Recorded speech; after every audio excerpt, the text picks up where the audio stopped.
بسم اللہ الرحمن الرحیم نحمدہ ونصلی ونسلم علی رسولہ الکریم اما بعد۔ آج کی تراویح میں سورۃ الاعراف کی تلاوت ہوئی ہے۔ اس سورت کا نام اعراف اس لیے رکھا گیا، اس میں اللہ تعالیٰ نے اصحاب الاعراف کا تذکرہ کیا ہے۔ یہ وہ لوگ ہیں آخرت میں جن کی نیکیاں اور گناہ برابر ہو جائیں گے، اور ان کو ایک وقت تک کے لیے ایک جگہ رکھا جائے گا جہاں سے وہ جنت والوں کو بھی دیکھیں گے اور جہنم والوں کو بھی دیکھیں گے، اور اللہ تعالیٰ سے دعا مانگیں گے، ربنا لا تجعلنا مع القوم الظالمین، یا اللہ ہمیں ان ظالموں کے ساتھ مت جمع کرنا، جہنم والوں کے ساتھ۔ اللہ تعالیٰ ان کی دعا کو قبول فرمائیں گے اور اس کے بعد انہیں جنت میں داخل کر دیا جائے گا۔ تو اس لیے اس مناسبت سے اس سورت کا نام سورۃ الاعراف رکھا گیا۔ اس میں اللہ تعالیٰ نے حضرت آدم علیہ السلام کی تخلیق کا تذکرہ فرمایا اور فرشتوں کو سجدہ کرنے کا حکم دیا۔ ابلیس نے سجدہ کرنے سے انکار کیا اور اللہ تعالیٰ سے مہلت مانگ لی کہ مجھے ایک وقت تک کے لیے مہلت دی جائے۔ علماء فرماتے ہیں جب تک قیامت کا سور نہیں پھونکا جائے گا ابلیس کے پاس مہلت ہے، اور وہ انسانوں کے پیچھے لگا ہوا ہے۔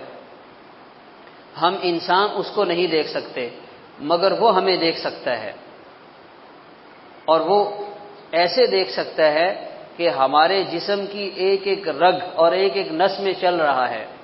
حدیث پاک میں فرمایا جیسے انسان کے جسم کی رگوں میں خون دوڑتا ہے، اس کے ساتھ ساتھ انسان کے جسم میں شیطان بھی دوڑ رہا ہوتا ہے۔ اس حد تک اسے ہمارے جسم میں رسائی حاصل ہے، اس حد تک وہ ہمارے جسم کے اندر موجود ہے، ہمارے جسم کی رگوں میں خون کے ساتھ وہ چل رہا ہے۔ اب اس کو کنٹرول کرنے کے لیے کیا کرنا پڑے گا؟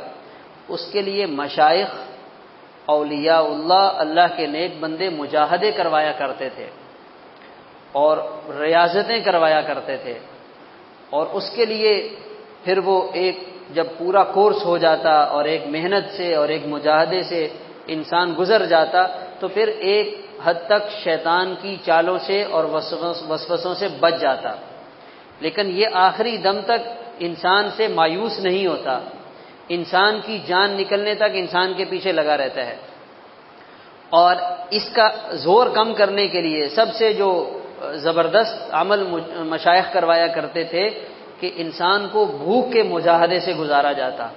اب جیسے ہم رمضان میں دیکھتے ہیں دن کے 8 گھنٹے انسان روزے سے یا کچھ بھی نہیں کھا رہا، تو یہ جب اندر کی رگیں غذا سے خالی ہوتی ہیں تو شیطان کی طاقت کمزور پڑ جاتی ہے، پھر انسان کا گناہ کی طرف اتنا میلان نہیں ہوتا، پھر اس کو گناہ کی اتنی طلب نہیں ہوتی ہے، وہ اندر وہ جو شیطان کی جو طاقت ہے وہ زور ہے وہ ٹوٹ جاتا ہے۔ جب پیٹ بھرا ہو اور انسان صحت طاقت کے ساتھ ہو، بھرے ہوئے پیٹ کے ساتھ ہو، پھر اس کو غلط خیالات آتے ہیں، پھر شیطان خوب کام کرتا ہے۔ تو سب سے جو مؤثر وظیفہ مشائخ اس راستے میں کروایا کرتے تھے وہ انسان کو بھوک اور پیاس کے راستے سے گزارنا، اور وہ اس لیے ہوتا ہے تاکہ انسان میں شیطان کے جذبات پر کنٹرول کرنے کی صلاحیت پیدا ہو جائے۔ پھر اس کے بعد جب وہ ایک حد تک اسے کنٹرول کر لیتا ہے تو پھر آہستہ آہستہ اپنی خوراک کو وہ اپنے معمول پر لے آتا ہے۔ تو یہاں اس کا تذکرہ ہوا، اور شیطان نے اللہ تعالیٰ سے عرض کیا لَآتِيَنَّهُم مِّن بَيْنِ أَيْدِيهِمْ وَمِنْ خَلْفِهِمْ وَعَنْ أَيْمَانِهِمْ وَعَنْ شَمَائِلِهِمْ، آگے پیچھے دائیں بائیں چار طرف سے میں انسان پہ حملہ کروں گا۔ یہ چار طرف تو یہ ہو گئی، اور ایک اندر سے اور ایک باہر سے، جو دو طرف یہ بھی بن جائیں گی، اندر اور باہر سے بھی شیطان ہم پر حملہ آور ہے اور چار اطراف سے بھی ہے۔ اور مشائخ فرماتے ہیں اوپر کا راستہ یعنی اللہ کی طرف رجوع ہو جانا اور نیچے اپنی نگاہوں کو کر لینا، یہ شیطان سے بچنے کے دو راستے ہیں۔ اس کے ذریعے انسان اپنی شیطان کے وسوسوں سے حفاظت کر سکتا ہے، تو ہمیں اپنی نگاہوں کو نیچے رکھنے کی عادت بنانی چاہیے، مشق کرنی چاہیے۔ یہ ہے بڑا مشکل کام، لیکن اگر اس پر ہم قابو پا لیں تو بہت سی برائیوں سے ہمارے لیے بچنا آسان ہو جائے گا۔ یہ جتنی بھی ہمارے معاشرے میں جو بے حیائی پھیلی ہوئی ہے، اب ہم کسی کو تو پابند نہیں کر سکتے، ہم خود کو پابند کر سکتے ہیں کہ انسان اپنی نگاہوں کو نیچے رکھنے کا عادی بنائے۔ حضور پاک صلی اللہ علیہ وسلم کے بارے میں صحابہ کرام فرماتے ہیں، آپ صلی اللہ علیہ وسلم کن انکھیوں سے دیکھا کرتے تھے، یعنی اگر کسی کی طرف دیکھنا ہوتا تو بس ایسے معمولی سے آپ دیکھتے، ورنہ زیادہ تر آپ کی نگاہ نیچے ہوتی، جھکی ہوئی ہوتی، نیچے دیکھ کر آپ چلتے تھے۔ تو اللہ تعالیٰ نے حضرت آدم علیہ السلام کو حکم دیا، وَيَا آدَمُ اسْكُنْ أَنْتَ وَزَوْجُكَ الْجَنَّةَ، آپ اور آپ کی گھر والی جنت میں رہیں۔ اس میں علماء فرماتے ہیں انسان کو اپنے روزگار کے سلسلے میں جہاں رہنا پڑے یا جہاں اس کی زندگی گزر رہی ہو، اسے اپنی بیگم کو اپنے ساتھ رکھنا چاہیے۔ کیوں؟ اس لیے کہ اللہ تعالیٰ نے ایک رشتہ بنایا ہے اور انسان میں جذبات رکھے ہیں، تو اس لیے حکم ہے کہ آدم علیہ السلام جنت جیسی جگہ میں ہیں، مگر ان کے ساتھ ان کو کیا حکم ملا ہے کہ اپنی بیگم کو بھی ساتھ رکھنا ہے۔ اور جب جنت سے زمین پر اتارے گئے، زمین پر آئے ہیں، تو کیا حکم ملا کہ دونوں زمین پر جاؤ۔ تو اس لیے اگر کوئی آدمی کسی جگہ جاتا ہے تو وہ کوشش کرے کہ اپنے بچوں کو اپنے ساتھ رکھے، اولاد بھی سامنے ہو، گھر والی بھی سامنے ہو، اور یہ اللہ کی بہت بڑی نعمت ہے۔ قرآن پاک میں ہے وَبَنِينَ شُهُودًا، 29ویں بارے میں سورۃ المدثر میں، کہ اولاد وہ ہوتی ہے جو انسان کی آنکھوں کے سامنے ہو۔ یہ کیا کہ خود پاکستان میں بیٹھا ہوا ہے اور اولاد پتہ نہیں کہاں گھوم رہی ہے، اولاد بھی اس پاس ہو، سامنے ہو، اور بیوی بھی انسان کے ساتھ ہو۔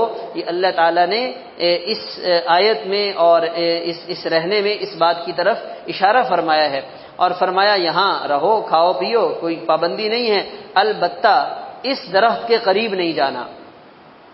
ایک پابندی لگا دی، اس درخت کے قریب نہیں جانا۔ شیطان آ گیا، اس نے وسوسہ ڈالا، اور اس نے آ کر بڑی ہمدردی کے انداز میں اور بڑی خیرخواہی کے انداز میں حضرت آدم علیہ السلام کو اور ان کی گھر والی کو بار بار وسوسے کے ذریعے سمجھایا، میں بڑا ہمدرد ہوں، میں بڑا خیرخواہ ہوں، بس آپ اس درخت سے کھا لو گے، آپ ہمیشہ کے لیے جنت میں رہو گے، آپ کو ہمیشہ کی بادشاہت مل جائے گی، بس ایک دفعہ تو آپ کھا لیں۔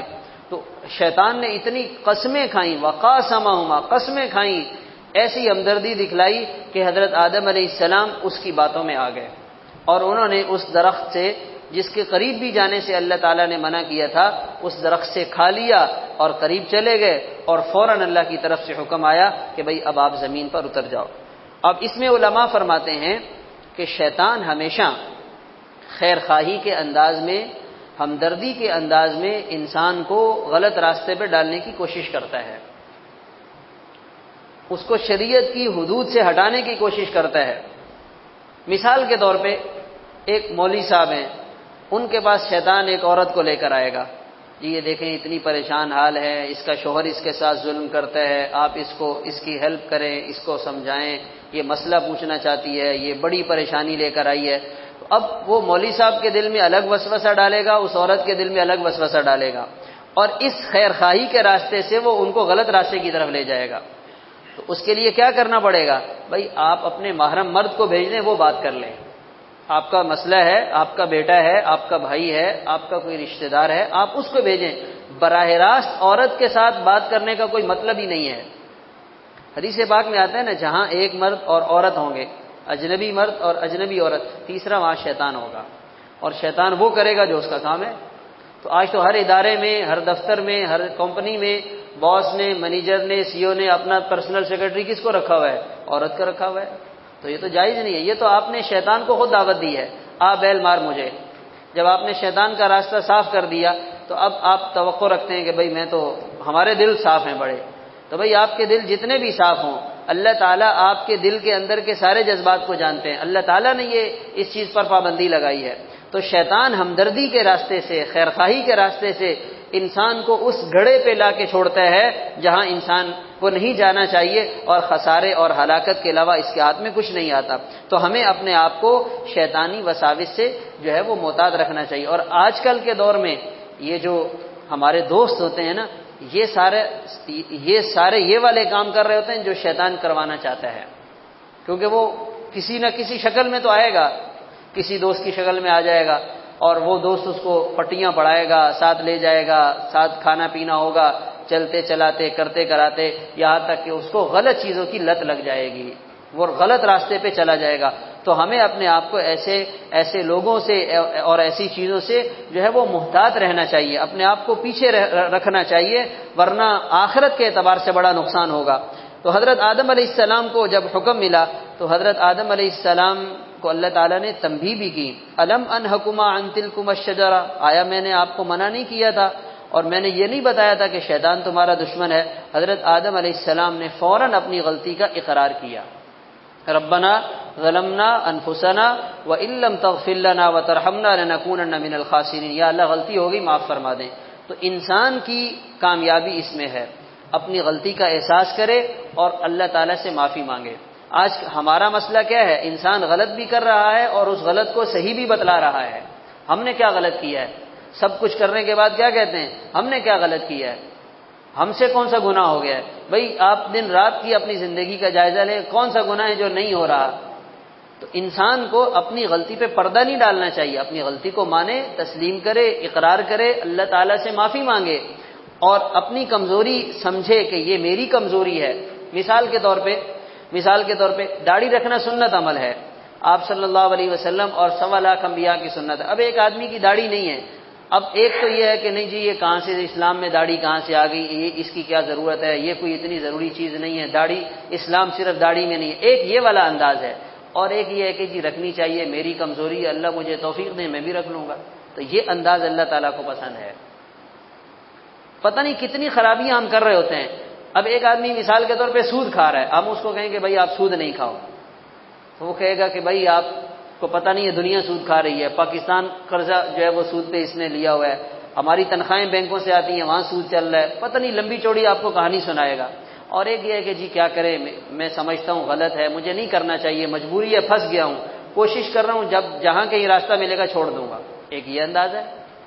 تو آج مسئلہ یہ ہے کہ ہم اپنے غلط کو غلط ماننے کے لیے تیار نہیں ہیں، تو اس میں کسی اور کا نقصان نہیں ہوگا، اس کا ہوگا جو اپنی برائی پہ پردہ ڈال رہا ہے، اس لیے کہ اس کا معاملہ اس کے رب کے ساتھ ہے۔ قبر میں وہ اکیلا ہوگا، جن کو خوش رکھنے کے لیے، جن کی وجہ سے وہ غلط کام کر رہا ہے، قبر میں وہ اس کے ساتھ نہیں ہوں گے، نہ اولاد ہوگی نہ بچے ہوں گے۔ جن اولاد کو مثال کے طور پہ اس نے مجبوری میں حرام کھلایا، تو وہ تو جب اللہ تعالیٰ کے سامنے پہنچیں گے وہ کہیں گے یا اللہ اس نے خود کو بھی تباہ کیا اور ہمیں بھی تباہ کیا، ہم نے اسے نہیں کہا تھا۔ پھر کیا کرے گا؟ قبر میں فرشتے پوچھیں گے، وہاں اپنی 10 مجبوریاں پیش کرے گا کہ میرا یہ مسئلہ تھا، میری یہ مجبوری تھی، ماحول ایسا تھا اور خرچے اتنے تھے، مہنگائی اتنی تھی۔ فرشتے اس کی یہ والی کوئی بھی بات نہیں سنیں گے، وہ کہیں گے اللہ تعالیٰ نے کیا فرمایا تھا، تم نے کیا کیا، بس اتنی سی بات ہے، اگر اس کے مطابق کیا تو بتاؤ، اس کے خلاف کیا تو تمہارے لیے سزا ہے۔ تو انسان اپنے گناہ پہ پردہ نہ ڈالے، اپنے جرم کو چھپانے کی کوشش نہ کرے، اس لیے کہ وہ عنقریب قبر کے گڑھے میں جب جائے گا تو وہ اور اس کا گناہ تنہا ہوں گے، کوئی اسے بچانے کے لیے نہیں آئے گا۔ حضرت آدم علیہ السلام کی یہ ادا اللہ تعالیٰ کو پسند آئی، اللہ تعالیٰ نے حضرت آدم علیہ السلام کی توبہ کو قبول فرما لیا۔ اور علماء فرماتے ہیں یہ بھی در حقیقت اللہ تعالیٰ کا ایک نظام ہے۔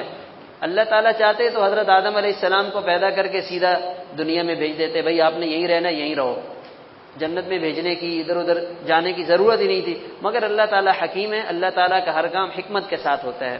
حضرت موسیٰ علیہ السلام کی اور حضرت آدم علیہ السلام کی ایک دفعہ ملاقات ہوئی، تو حضرت موسیٰ علیہ السلام نے ہماری ترجمانی کرتے ہوئے کہا کہ آپ کو کیا ضرورت تھی کہ آپ نے جنت میں اتنی اچھی جگہ میں اس درخت سے کھا لیا اور پھر سزا میں دنیا میں چلے گئے اور ہم سب کو بھی یہ دنیا کی ساری پریشانیاں دیکھنی پڑی۔ تو اگر آپ نہ جاتے تو ہم بھی جنت میں ہوتے اور ہم بھی وہیں رہتے، مزے کرتے۔ تو حضرت آدم علیہ السلام نے حضرت موسیٰ علیہ السلام سے عرض کیا آپ وہی موسیٰ ہیں جن کو اللہ تعالیٰ نے تورات دی ہے؟ بولا میں وہی موسیٰ ہوں۔ بولا اس تورات میں کیا لکھا ہوا ہے کہ میری تخلیق سے پہلے اللہ تعالیٰ نے لوح محفوظ میں یہ چیز لکھ دی تھی کہ آدم علیہ السلام اس سے دانہ کھائیں گے اور اس درخت کے قریب جائیں گے؟ بولا ہاں یہ بات تو اس میں لکھی ہوئی ہے۔ تو کہنے لگے جب اللہ تعالیٰ نے لکھی ہوئی تھی تو آپ پھر مجھے کیوں کہہ رہے ہیں؟ تو موسیٰ علیہ السلام لاجواب ہو گئے کہ آپ کی بات بالکل صحیح ہے۔ تو یہ اللہ تعالیٰ حکیم ہے، اللہ تعالیٰ کا ہر کام حکمت والا ہے۔ اور علماء دوسری بات یہ بھی بتلاتے ہیں کہ ہمارے والد حضرت آدم علیہ السلام جنت سے دنیا میں آئے ہیں، تو ہمارا اصل ٹھکانہ وہ جنت ہے. یہ جس دنیا کے پیچھے ہم رو رہے ہیں نا، رول رہے ہیں، یہ ہمارا ٹھکانہ نہیں ہے، یہ ہمارا مسافر خانہ ہے. جس کو 2 فلیٹ مل جاتے ہیں وہ خوشی سے قابو میں نہیں آتا کہ بھئی میں نے 2 فلیٹ بنا لیے.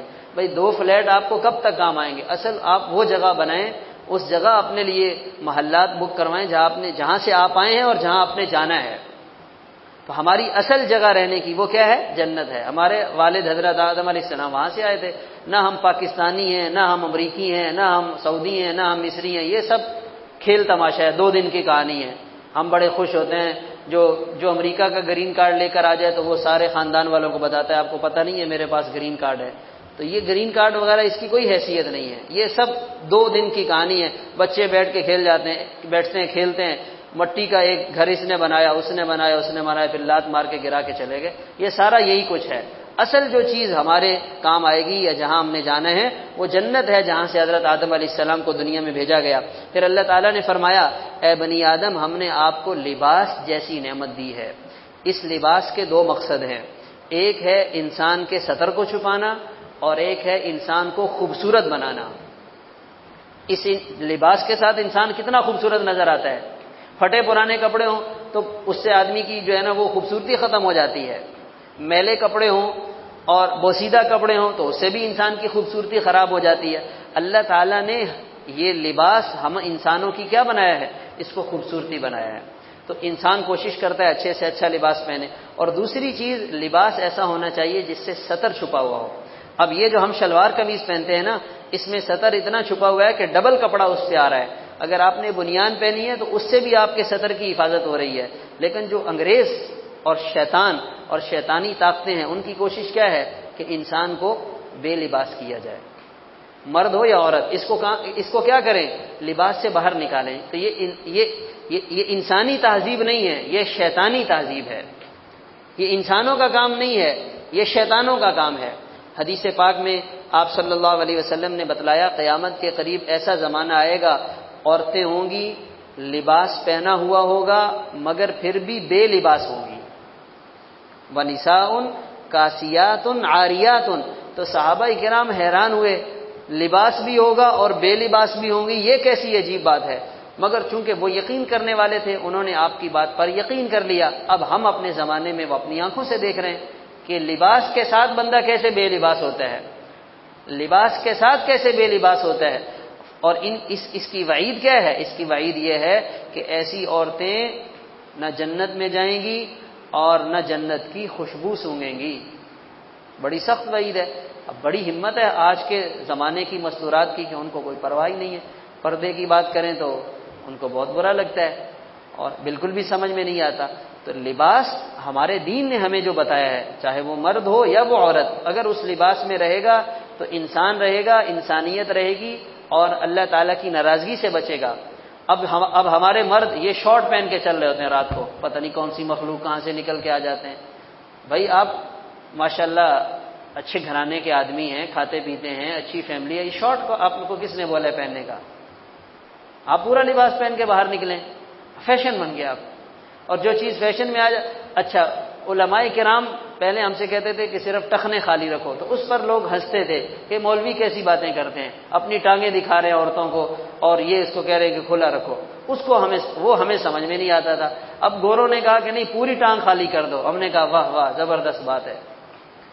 وہ شارٹ پہن کے پارکوں میں جو ہے صبح سویرے سردی کے موسم میں، وہ بھی سردی کے موسم میں شارٹ پہن کے واک کر رہے ہیں اور اس کو کوئی برا بھی نہیں سمجھ رہا، اس کو کوئی غلط بھی نہیں سمجھ رہا. حالانکہ یہ کتنی بد تہذیبی والی بات ہے. آپ پڑھے لکھے آدمی ہیں، سمجھدار آدمی ہیں، آپ کے گھٹنے بھی ننگے ہیں، پوری ٹانگیں نظر آ رہی ہیں اور آپ بڑے فخر سے جا رہے ہیں جی ہم تو واک کر رہے ہیں، ہم تو رات میں جو ہے نا نائٹ ڈریس میں گھوم رہے ہیں. تو بھائی آپ یہ ساری چیزیں باہر نہ کریں. جہاں اس کے کرنے کی اجازت ہے اس کو وہیں رہنے دیں. باہر لے کر آئیں گے تو آپ کا نقصان. اور یہ چیزیں سطر میں داخل ہے، حرام ہے. اس کو باہر دکھانا یہ تو سراسر حرام ہے. تو اس لیے شیطان یہ چاہتا ہے کہ انسان کو بے لباس کیا جائے. تو ہم خود کو اور اپنے گھر والوں کو اس کا پابند بنائیں. بھائی ٹھیک ہے زیب و زینت اختیار کریں اور میک اپ کریں، لیکن اپنے شوہر کے لیے کریں، اجنبیوں کے لیے نہیں. عورت کو باہر خوشبو لگا کر نکلنے کی بھی اجازت نہیں ہے. عورت کو خوشبو لگا کر، پرفیوم لگا کر، میک اپ کر کے باہر نکلنے کی اجازت نہیں ہے۔ وہ اپنے شوہر کے لیے تیار ہو، اچھا لباس پہنے، میک اپ کرے، اس کی اجازت ہے۔ اب گھر میں ان کا حلیہ اور ہوتا ہے، باہر حلیہ زبردست بنا ہوا ہوتا ہے، تو یہاں پر معاملہ کیا ہو گیا؟ الٹا ہو گیا۔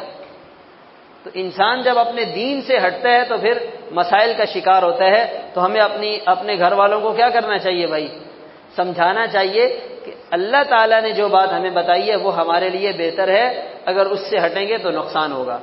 پھر اس کے ساتھ آگے اس سورۃ الاعراف میں مختلف انبیاء کے واقعات ہیں۔ حضرت نوح علیہ السلام کا تذکرہ، اور حضرت صالح علیہ السلام کا تذکرہ، حضرت شعیب علیہ السلام کا تذکرہ، حضرت موسیٰ علیہ السلام کا تذکرہ، اور اس کے ساتھ ساتھ اصحاب السبت، ہفتے کے دن والے، یہ بنی اسرائیل کے زمانے میں ایک قوم تھی جن کو اللہ تعالیٰ نے ہفتے کے دن شکار کرنے سے منع کیا، تو انہوں نے اس کے لیے ہیلہ نکال لیا۔ یہ کیا کرتے؟ ساحل سمندر رہنے والے لوگ تھے، کشتی اس سے مچھلی کے شکار سے ان کا گزر بسر تھا، تو انہوں نے سمندر کے کنارے سائڈ پہ چھوٹی چھوٹی نالیاں، گڑھے بنا لیے، اور وہ وہاں سے پانی آتا اور مچھلیاں اس کے اندر آتی، اور پھر اس کے بعد اگلے دن جا کے ان کو پکڑ لیتے اور کہتے کہ لو بھائی ہم نے اللہ تعالیٰ کے حکم کو بھی پورا کر دیا اور جو ہے وہ ہمارا کام بھی بن گیا۔ اور سمندر کی مچھلیاں بھی ایسی سمجھدار، اللہ تعالیٰ نے فرمایا اذ تأتیہم حیتانہم یوم سبتہم شرعا، وہ اچھل کر آتی سامنے۔